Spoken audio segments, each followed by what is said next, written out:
ဒီတိုင်းမြောက်ကလည်း39နှစ်ရှိပြီဆရာဝန်တယောက်အနေနဲ့ဒီကိစ္စတဲ့ကျွန်တော်တိုင်းပြည်ကောင်းစားရေးကိုလုပ်နေပါတယ်ကျွန်တော်ရုံမှာပြန်ပြီးတော့မှနေတန်းကျောင်းလေးကျွန်တော်ဆော့ပြီးသွားပြီနောက်တော့ရေသွင်း3နှစ်ကိုလည်းကျွန်တော်စီစဉ်ထားတယ်တို့တော့လည်းဗီဇာအတွက်ကခွင့်ပြုမသိတော့ကျွန်တော်နောက်ပြီးတော့ဘုန်းကြီးကဘယ်တော့ကြောက်တယ်ဒီဘုန်းကြီးကျောင်းလေးမှာကျွန်တော်ဆော့တယ်ကျွန်တော်နာမည်ကိုမတတ်ရဲဘူးဖြစ်နေတယ်ဘုန်းကြီး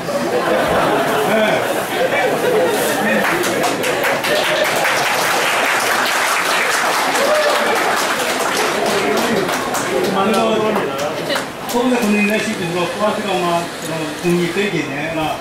ထဲလာရှိမလားဆိုတော့ကျွန်တော်သိကြမှာဒါကျေးဇူးတင်ပါတယ်ခင်ဗျာဆရာကြီးနေတာအခုနောက်ဗီဇာခက်ခဲတော့ကျွန်တော်လည်းရှင်းပြဆိုပါပဲကျွန်တော်တို့အနေနဲ့ကတော့ခုန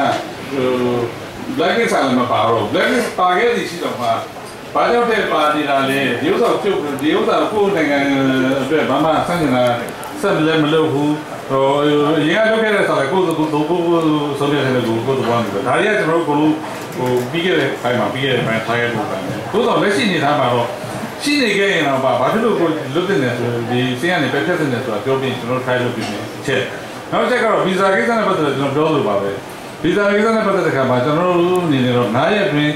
တာမာအပြင်ပေါ့နော်အကြဆုံး9ရက်တွင်မှာကိုဆောင်ရွက်ပေးနေတယ်တော့ခက်ခဲမရှိဘူးလို့ထင်ပါတယ်ဟိုအခြားကတော့စိုက်ပါနဲ့ကျွန်တော်တို့ဒီတရားပ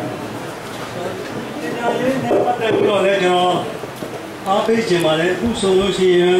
အမပြည်မှာမူလကစင်အောင်တဲ့လူက90ရာခိုင်နှုန်းမရှိဘူး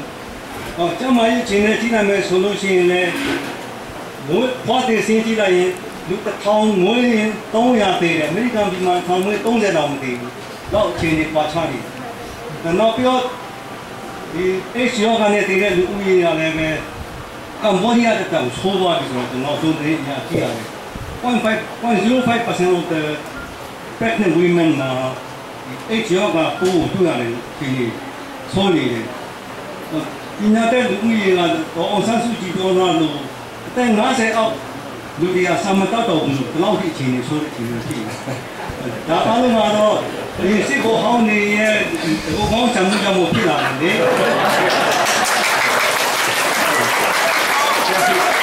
အားလုံးဘာလို့ရောက်တာမတက်တော့မရှိပါဘူးဒါကြောင့်သာတော့ရှိတော့ကျွန်တော်ဒီဘက်က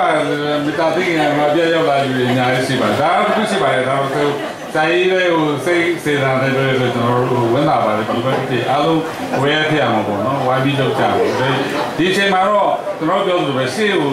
ကျွန်တော်တို့ lifetime က sacrifice လုပ်ခဲ့ရတယ်အများကြီးဖြစ်ပါတယ်ဆိုတော့ဒီလိုအခွင့်အလမ်းနဲ့ဆုံးရှုံးခဲ့ရတဲ့အများကြီးဖြစ်ပါတယ်နောက်ပိုင်းကျွန်တော်တို့ကြာတဲ့ next generation ကျွန်တော်သားသမီးကျွန်တော်ညီမတွေမှာကျွန်တော်တို့နိုင်ငံသားတွေကိုတပါးကလေးစားတယ်နေထိုင်အောင်ကျွန်တော်တို့မှာပို့တာပဲရှိပါတယ်